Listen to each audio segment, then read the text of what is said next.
Welcome to today's conversation where I'm Gabriella Taylor and I am here with one of my most favorite people on the planet, Julie Steelman. And we are here to talk about women, money, and power. So we're going to dive right in. And just to get us started, I want to introduce Julie. So, Julie Steelman is a feminine business mentor and wildlife photographer who helps women in their prime come into right relationship with money and create income that leads to financial security. Her journey started with a dream to visit Africa, which fueled her drive for financial independence. And after generating over $100 million for brands like Apple, Microsoft, and Sony during a 30-year corporate career, she earned her way out by age 47. And now she helps women step into their wisdom, build purposeful, profitable businesses, and live life on their own terms. And this, I can attest to this, right? So like Julie and I go way back. We connected, and then she came on. She was a private client for me for a little bit, and then I was a private client for her for a little bit. And she really helped me build some pretty key building blocks in my business as it relates to helping me uncover some of my blocks to overgiving and under earning. So Julie has been, I thank her for how profitable my business has been for many years because of her influence in my life. And also as a woman who really walks her talk, she knows something about this conversation that I hope all women listening here really receive a gift from and a nugget of wisdom that we can apply. Because the reality is we all have a relationship with money. And just to start us off here, so I recently conducted a case study 2 years ago where I did over 200 hours of interviews with high net worth women about their relationship with money. And last week I partnered with JP Morgan with a small group of women to the topic of it was finding their financial voice. And I asked each woman to go around the table and give me one word that described their relationship with money. And these are extraordinarily affluent women. And the words were insecure, embarrassing, shameful, uncertain. So we all have a relationship with money. So that's what we're going to unpack here today is a little bit of the psychology of wealth as it relates to the feminine psyche. And we'll see where else we go. Sound good? Yeah, I'm in. Awesome. Awesome. We could do this So forever. like I mean, we can riff on, and we do riff on this We, forever. we Because, do. I mean, we get like money and power are inextricably linked Yeah, world, and throwing women in the mix as we've been coming out of a thousands of year sort of historical narrative that has undermined and devalued women. We have a lot to do to prepare ourselves to really be wise stewards yeah, of not only I think of it as giving, receiving, but of our resources so we can yes, actually do the things that will make the world yeah, a better place. So yeah. And yeah, move past being avoidant with it. yeah, say more about that. Well, one of my jokes is it's kind of funny, kind of not funny, which is women love to talk about prosperity, but they hate to talk about money, Oh, that's good.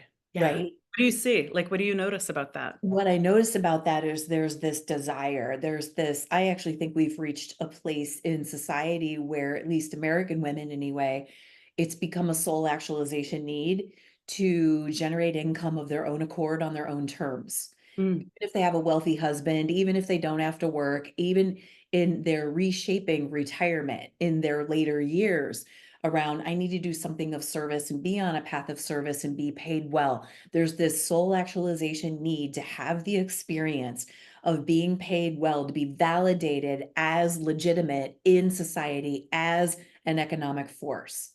So I'm hearing you say, I love this term, soul actualization need. Yeah, So, and so it sounds like there's the higher calling and purpose, like the soulful calling, like it's a need of our soul to yeah, it's a spiritual calling, but also psychologically to be a earning and yeah, contributing member of our culture to yeah. reshape cultural norms. Is that what I'm getting? It's reshaping cultural norms, but it's also re-identifying as valuable, right? Mm, And mm. it's uh, people talk about money stories all the time, but it's really at the level of self-identity. So I call them money identities, is where we get hung up. That's where the psyche of this lives. We can change our money story, but the money story is indicative of an identity, and then the identity becomes the default.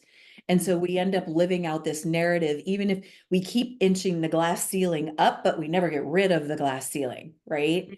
mm, And so, this idea of um, being able to be in right relationship with money, and it does carry a lot of psychic weight on mhm, women mhm, because of cultural norms, societal narratives.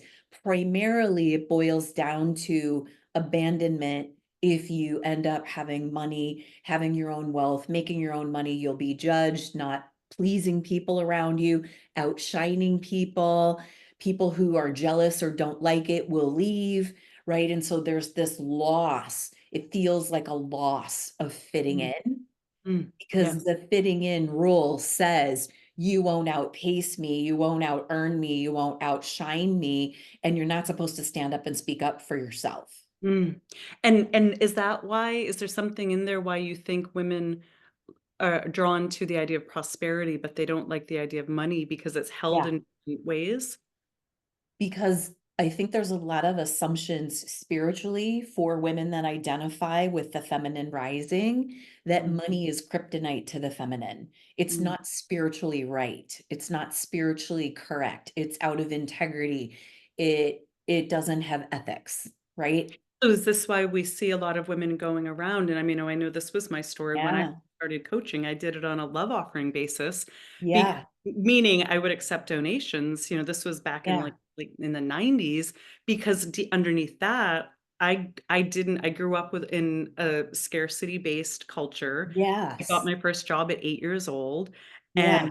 I kind of learned to fend for myself. Didn't come from money, and so in me, I could never put a price tag on my gifts and talents, so I would Right. do it for free, or for, Yeah. someone bring me a bundle of kale or some flowers, like 10 bucks. Totally. Pay Or rent, kitty but I treats, don't. even better. So is this kind of why we see women giving Yeah. it away, so to speak, like Well, giving their because services? we like the idea of prosperity because it feels feminine. Money feels masculine because Mm, of the stink the traditionally masculine system has put on it. mm, But the distinction is we have to learn how to separate out what misuses of power regarding money have looked like. We blame money for that mm, versus looking at human intention. It's mhm. how humans use it or how they acquired it that felt unethical or felt out of integrity or felt like a power over or felt like a dominance. We blame money for that. Yes, yes. Money's Really, innocent. it's a magnifier, Yes. the magnifier. Yeah, and so money got psychologically associated with and paired with traditionally masculine system, overlording, dominance. If you have it, you become that. Mm. And so, So like, what do you see some of the top sort of money myths that women have as it relates to this, where there's these yeah, rules or these ideas that they are carrying that are really misunderstandings about money? well, there's this big misunderstanding that if I have it, I took it from someone else and they're in need. Mm, mhm, mhm, There's another misunderstanding around the whole abandonment thing mhm, of people will leave me. If I become powerful, mm, because money and power are like married to each other, right? That if I become powerful, people will leave. I'll be ostracized. They'll think I'm too big for my britches because it rubs up against other people's living in their limitations. mhm, mhm. And Yes, so they make fun of or they leave, mhm, yes, right? yes, yes. And some of the other misunderstandings are that I can't be trusted with it because I've always been told I'm not worthy of it.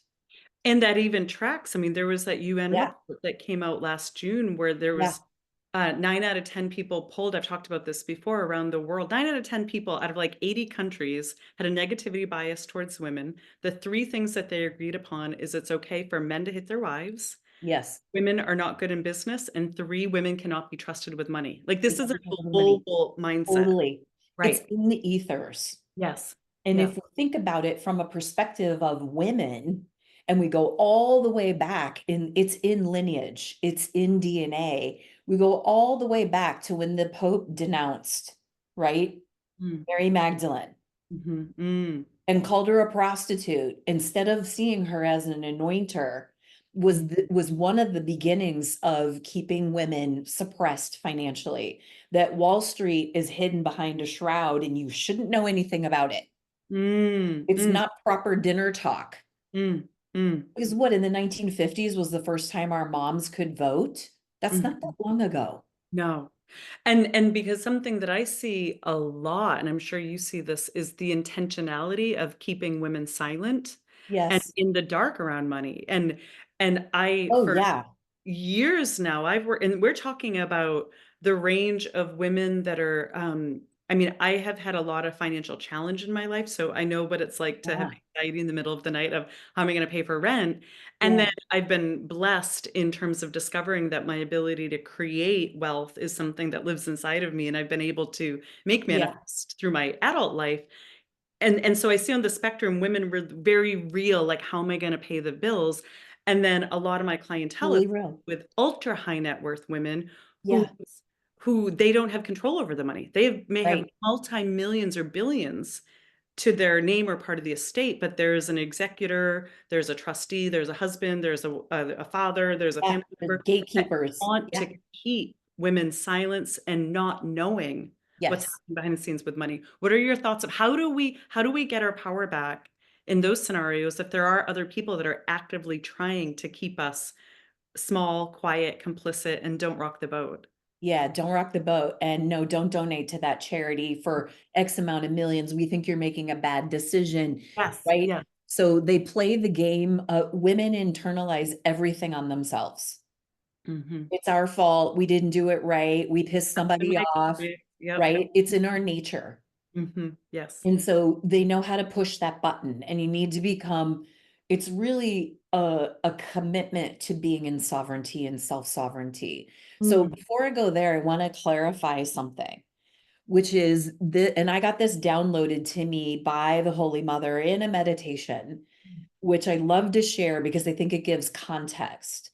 Which Awesome. she said to me, abundance is a feeling, Mm. prosperity is a mindset, wealth is a consciousness, and money is a tool and your birthright. Mhm. Mm, beautiful. And when we can start to separate what we've projected on money because of what we've witnessed people do or not do with it, and take that as what the human did or didn't do Mm. as separate. Money's innocent in and of itself. It's actually energetic and it's physical, which is why it responds to action and it responds to intention and it responds to spirituality because we're co-creators, right? Mhm. Yes, yes. And so if we can start to look at money as a tool, it's a means of exchange. All it was ever intended to do, and think about it as currency, and it holds value in regards to us understanding like time. We know what an hour is, Yeah. right? We know what $1 million is. We know what $100 is. It's a metric. And Mm. can innocent it, right? We can start to look at it as like something that we get to use. And Mhm. if this is one of my favorite things, if we're spiritual and we're spiritual women and all is one, how come money gets left out of that? Mm. Mm. And so would you say the bulk of the women that you work with do have a Mhm. spiritual orientation and that Yes. they are Yeah. also seeking to develop a profession in the world using their Yeah. gifts or talents or the soul purpose, fulfilling the soul purpose needs? Yeah, what I see is that women have spent decades as lifelong learners. Mhm. They've cultivated, whether they're in corporate or they are entrepreneurs or they're coaches or they're professional women with like a dentist practice or lawyers, have all been in the lifelong learning bucket, have all done transformational work on themselves, have all wanted a better world, have Mm. all revered nature, and kind of are playing the game, but don't totally understand the game, Mm. right? Of how you make money and income and all that, and don't want to be of the system, but realize that there's things that they can use that's in the system, right? And so it's just taken women a long time to find their rightful footing. Mhm. And inside of all of this, ask me the question again. Yeah, well, I'll say it because it sounds like you work with a lot of women that are more entrepreneurial and Oh, right. Okay. they have a spiritual orientation. Is that right? Well, yeah, what's happening is women are discovering in all their roles, whether it's caregiver, mom, corporate executive, or worker bee, or entrepreneur, or coach, or a mentor, right? All are discovering the same soul actualization need is they are carrying sacred bodies of work, Mm, and that we're pioneering something, mhm, right? And they need that brought out in them where all the pieces of all the things that they know get made sense into something that's really marketable, that is of a path of service, that mm, they really hunger for being on a path of service post caregiving, post child raising, post divorce, or post, spouse is golfing, what is she going to do, kind of a thing, right? mhm, And mhm. So, all levels of net worth, all levels of net worth. And net worth has nothing to do with it. and what I'm hearing is in here is that really we are coming into a time where women are being called to contribute in a new Yeah. way. I mean, Yeah. we've been contributing through our nurturance, through our feeding, through our nursing, Yes. through our taking care of for a long time, but in a new way. And a lot of the women that I work with and am surrounded by are female founders. They're Yeah. funders of causes. They're Yeah. women that are maybe senior executives, or they are in a purposeful role, Yes. yet they might be, working within a very high-ranking position. Hey, sweetie. I sold Yet car. they are not making the same as their male counterparts, No. or they have inherited or married into an extraordinary amount of wealth, Right. yet there's somebody else that's controlling the money and they're not being given access to the money that is there, I mean, the Yeah. significant money that's there. So Right. I'm seeing that no matter what, whether Yeah. it's entrepreneurial endeavors or high-ranking jobs where their men are still out earning them, or their inheritors, there's Controlled. still control. Controlled. Yeah. And what would you say, what would be a thing to consider that would help us from the inside out get our control and power back? Or to redefine what it means inside of us? Yeah. I think we have to really let go of the idea that we're going to break something or we're going to lose something. And Mm, instead really look yeah, at what's our inner commitment to ourself as having a voice, and are we, because there's a point where we start to become complicit in the loss of feminine voice, right? mhm, Not mhm, intentionally, mm. Say but more about this. This feels rich. yeah, And I well, know I we'll, have a lamp behind me, so I'm gonna yeah, no, getting all kinds of God rays on you. I know. I'm like, we're getting a The tour. feminine is like, woo! Seriously, I'm like, where are you coming from? This so God rays as you were preaching the gospel. Well, so we have to adjust our identity within. Mm, And if we really want to move past the assumptions, limitations, impositions, barriers, and conditioning that we were born into, that have been passed to us 4 or 5 generations of women, right? mhm, And those women lived in times that were scary to be on the planet. mhm, One mhm, of my examples is when I went into my lineage, my grandmother said to my mother, "This is scare city. mm, This is mhm, terrifying. mhm. World Yes, War II is terrifying. My yes, mom lives through depression. This mm, is scare city." yes, Comes through to me of it's not safe to be here. This is yeah, scare city.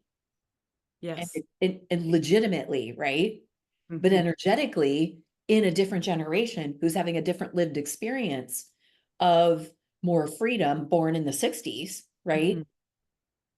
yeah, So we have to look within and start to be really accountable to ourselves about what is our intention, because I believe all of these situations that you've named are spiritual curriculum for feminine women, spiritual women, or women, right, to work through because it's our time to do so. beautiful. So, and it sounds like what you were saying, the looking within is one, looking at what were we conditioned by? What were the Yeah. messages and what What were are you the conditioned by? Yeah. that where, like, what did we pick up? What did we learn to, what's the meaning that we made about money, ourselves with money? And Yeah. then inside looking at where we might be complicit with reenacting some of Yeah. these things that we might have adopted or internalized or picked up that we're not even conscious of.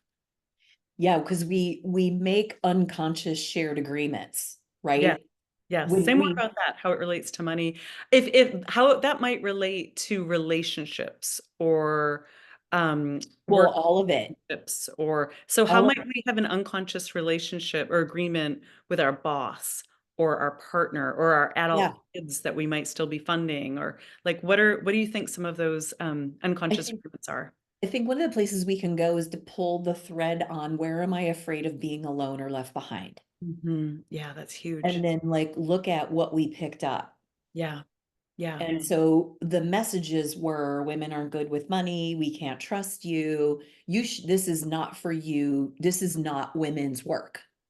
And what I see is if you set a limit with it, you'll be left. Do people love me or do they love my money? And if I Right. stop giving them Right. money, enabling them, Absolutely. then they'll leave me alone. So Right. there's still like this loss piece. There's still a lost piece. And Mhm, there's also this really, what I call the dueling dialogues, mm, where we get stuck in a double bind, where mhm, it's like, I really want to have a voice in this, mm, but oh, it might cost me my relationship. mhm, You have mhm. to decide which side you're on. Yes. Because if we're going to soul actualize and we're going to come into right relationship with power, which is this right same thing as saying right relationship with money, Mhm, we have to be powerful within ourselves and look at where we're colluding. And so there's these things, if we agree to an assumption or we do certain things and don't speak up because we don't want to lose the husband and we know X, Y, and Z will piss him off, right? mhm. Yes. Then we stay silent. Yes. We are Yes. Yes. complicit in that now. And we have to look at, and this is not easy work. Okay. Can we No. just be clear Yes. No. that some of the Yes. largest shadow work for women has everything to do with money and speaking up? Yes. I mean, I saw through the case study that I did, and I subsequently developed my Women in Wealth breakthrough process. It's a four-pillar model, which is Yeah. just really about supporting women and having a breakthrough and it relates to their relationship with money. And the number one thing I saw after all of the hours of interviews that I did is that women are not psychologically prepared and relationally prepared. They're not psychologically or relationshiply prepared. It's like, Yes. because women have always been trained to, and our biases, the lenses of consciousness we look through Mhm. is, am I nurturing other? It's Yeah. always about other. Yes. And how does this move, me speaking up, being bold or brave or standing up for myself, impact other? And so Yes. we put other above ourselves. I'm not saying we become selfish, but we can become self-full. Mhm. Will it change dynamics? Yes. Can it Mhm. change relationship? Yes. And I've seen plenty of relationships get better as a result because the man was willing. He could Mm. feel that rub too, Yes. but doesn't know better, right? Yes. Yes. That women really cultivate the sacred masculine in men because they don't know how to look for that. Mhm, They mhm, don't know what that means.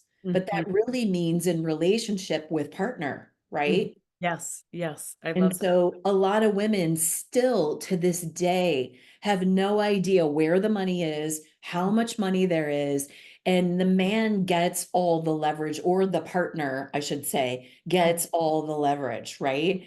And so it's like, what I would encourage at the beginning of this process is don't step into relationship and make an unconscious agreement that you won't ask about the money, or you don't know where it is, or you won't be put on the deed, or there won't be some kind of prenup or trust or whatever, right? mm, mm. That our at this point in history, if we choose to remain blind to those conversations, because Yes, there's incredible ways to handle it, right?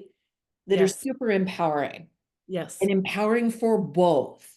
Yes. And we stop looking at it like if you do that, you're against someone is the biggest fallacy of it. Mm, What mm. if your empowerment becomes their empowerment, becomes relational empowerment? I love Because that. we're not speaking to our boundaries, we're not speaking to our truth. Yes. And I know that to be true, in the when I was walking through, my process with my premarital agreement, Yeah. preparing for marriage with Nicholas, I was blindsided because I was naive to it. I didn't know what to expect, and you were a really invaluable, support to me and really encouraging me to ask the questions that I needed to ask. Yeah. Also, as it relates to creating the emotional safety and a space for emotional safety, which is why we did a lot of, premarital counseling, I and love that we're shining a light on this I topic. I'm I know, glad. I'm like there's a part of me that's like, "Oh my god, this is so distracting," but here we are. Actually, maybe I can do this. But I know that to be true because while the for myself, because while there was a lot that I didn't even know to ask, that Yeah. when we were on the spot, I was forced to find the courage Right. to ask, and it rocked a lot of boats, in our Yeah. dynamics because with every relationship, there's a lot of, comprehensive complexity that kinda can come Yeah. into it.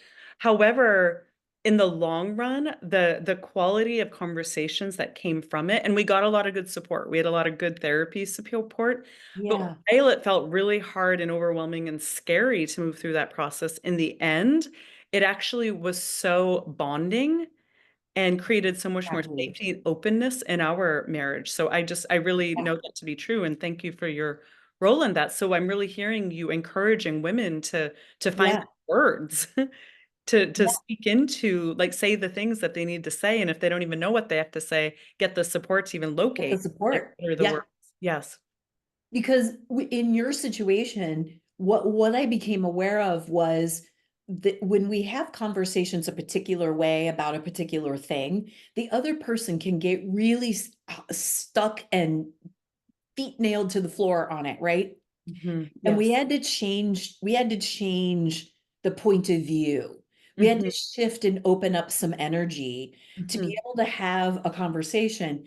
And so we came up with this idea and it stopped meeting him at the point of resistance and Yes. instead opened up the energy, right? Yes. And Yes. that's when it shifted and it's like we it's if what we can't do is in our sovereignty rising and in our empowerment is pick a fight Mhm. Yes. or meet someone at their point of resistance and try to talk them out of their point of view, Yes. super error in approach, Yes. and you Yes. go backwards. And But you and I'm also imagining, so you would broker deals with Steve Jobs. You would be the only Mhm. woman Yep, in the room yep, with a table of suits, yep, with extraordinary multi-million dollar contracts on the yep, table, and you yep, had to learn this firsthand in the corporate workplace because you were yeah, the one. You were the one that closed yeah, a lot of these game-changing deals, let yeah, alone in the romantic space of what we're talking about. So I yeah. so you really know this one, that you have to come as an ally. You have to come as an ally and you have to come as we're on the same team Mhm, and we yes. have the same vision. Mhm, And men don't want to be invalidated. They don't want to be made wrong. mhm, They don't want to be told they're stupid. And they don't want to be emasculated. mhm. For They good just, reason. for good reasons. No Yeah, one does. No nobody one does, does. exactly. Right. And so I'm working with a client right now, and her husband owns and runs a law firm, and she works with him. And it's like she's in pain seeing how hard he works. And so he's even come into our sessions and brokered that they're on the same team. Mm, This is one view, and this is what she wants you to hear. This is what he wants you to hear about what he sees. And it's like they are happy campers now and like adjusted their financial view. And he was actually longing for that. But his mm, own biases as a man and what they're not supported to become, right?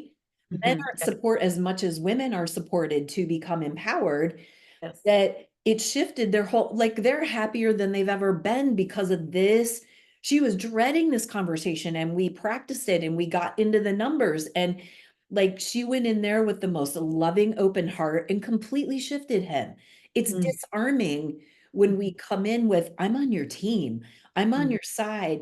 And I know you don't want me to be in pain or stay silent about this. And I can't do that anymore. I can't do that to myself anymore. And I want to be the best partner. So we need to have this hard conversation. Are you willing? And that's one thing that I have found your skills have been invaluable in my life for maybe I don't even remember when we first started connecting, but probably 20 years ago. Yeah. That time you really helped me find my words as it related to sales Yeah. conversations. Oh, yeah. At this time when you were supporting me with finding my words through this premarital Yeah. agreement territory. So Yeah. you've really helped me find my words so then they to even know how to frame the things inside of me and how to express them in the way that would make them easier to receive by others and where I also felt like I was being true to myself. And this is a real gift that you have in helping women Thank find their you. words to say Yeah. these things, Well, particularly as it relates to money. It's such a hot topic. yeah. Right. And so that we've backed off of, been avoidant of these conversations. It Yes. has nothing to do with net worth. It has, Yes. you can be a trillionaire or you can have $100 in the bank account. The Mhm. women's psyche scenario related to this is very similar. It's just we change the magnitude of the problem, right? Yes. Yes. We I don't see that. change the psyche of it, but the Yes. magnitude is different. What's at stake is different, Yes. right? Yes. Yes. And the thing is like the question becomes, where have I colluded with the situation that I'm in? And how can I open up psychic space so someone feels like I'm sitting toe to toe, knee to knee, eye to eye with them about this? It's not about picking a fight, it's not about overlording them. Mhm. Because treating with people who've been, they have as much societal norms, men do, on Mhm. them, or alphas do, or dominant personalities do, have as many norms imposed upon them. And we're Yes. expecting them to understand what's been imposed upon us, but they can't see past their own lens of consciousness about, I have to do it this way. My guy friends will leave me, right? Like I won't be accepted. And I'm supposed to be the smart business guy and I'm a multi-trillionaire, right? And I like, and there is, humans still have not yet fully worked out in consciousness, staying enlightened in the face of an incredible amount of money because of the imbalance of power that it can create. Yes. And Yes. so there are a lot of gurus that go left, and we could name 10 of them right now, right? Become sexual predators because they didn't pass the enlightenment test. Mhm. Mhm. Yes. And it's where greed, and you can sense when people, I call it the Gollum effect, right? Like from the Lord of the Rings, they get Mhm. like, my precious, that whole thing that takes Yes. over. Yes. I wanna what you just said a few moments ago Yeah. is the thing that as we start wrapping up here, that my hope is that whoever's listening to this, that they really take it in, that what we are talking about is looking at how we take our power back is by self-reflecting on how am I contributing to the Yeah. very thing that I Yeah. feel disempowered by. Not that I'm responsible for and it's my fault, Right. how am I colluding? How am I contributing? What am I settling for? What am I not saying? How am I contributing to this very dynamic that is holding me back? Because Mhm. that is what I see. It's not about making the other do something different. That might be part of it from a relational, Right. a place Right. we have no agreements. But this piece of us women really looking at where we have agency and I am a contributor to this in some way, not from a place of blame, but from a place of empowerment. And how can I do things differently? I love that you mentioned that. Yeah, I think what we have to ask ourselves is, if I want true empowerment, then that has to become my priority over these unconscious agreements or Mm, these agreements that I've made, but I'm afraid of because I don't want to be alone or whatever. I don't want all the money to go away or whatever the fear is, because that's real. We're mhm, not invalidating that any of that reality isn't real, but there's ways to handle it to optimize it going well. Yes, yes. And if we spin that through the lens of neuroscience, these fears and concerns are actually neurobiologically wired into the brain. So it's like 100. good luck trying to tell ourselves to like not worry when there's something in there. However, by bringing to the light that which is within our subcortical brain, our subconscious brain, bringing it into the upstairs brain, into our Yeah. conscious brain, our frontal brain, then we're able to create some linkages where we do have some power. So this isn't about anyone feeling ashamed or wrong for not being able to let go of fear or concern or scarcity. Instead, we want to move towards, with curiosity, how might that be showing up? And how can we bring in a resource of compassion and listening and caring to Yeah. the places that might legitimately carry concern or fear? So that way we can grow stronger from within. So And important. that's the key, is to understand it's not your fault Not no and one's that it's fault. in the Men's fault, women's epigenetics. fault. Yes. It's in the epigenetics. Yes. But I Yeah. think it's ours to work out. Yes. Yes. Because we lived through generations of our moms were the first to vote. We Yes. lived through generations of messages about women being financially disempowered. Now we look at society that's disrupted. Mhm. Sexual identification is different. Gender identification is different. Political identification is different than it Mhm. was. We're not living in a world where we know the outcomes anymore. We are living in mega uncertainty and it calls for self-sovereignty. I learned mine from these guys, my leopards and my big cats and my wildlife photography. Being out in wild nature, eye level, on foot with these animals has taught me what our natural nature is to be in our power. A leopardess doesn't walk through her habitat wondering if her thighs are too big and if the male will mate with her, or if she deserves her food that day because an eyelash is broken. I'm being funny, but you get what I mean, right? Oh, I bet it Fully was actualized yes. soul. And if we want to get to live in the world we yearn to create, we need to become fully realized. And so these places where we barter so we don't lose X, Y, and Z is where we remain disempowered. Yes. Yes. And this is where we are invoking the light of awareness Yeah. to rise and lift each one of us into the higher wisdom that is here for all of us. And So thank gentleness you. and femininity and fierce femininity, and that we're doing it for our daughters, we're doing it for our descendants. And Yes. it become very clear that our ancestors want us to let go of the things they passed along that don't empower us. Mm. Thank you so much for this very scintillating conversation, Julie. Thank you for being with us here. So good to be with you. Thank you.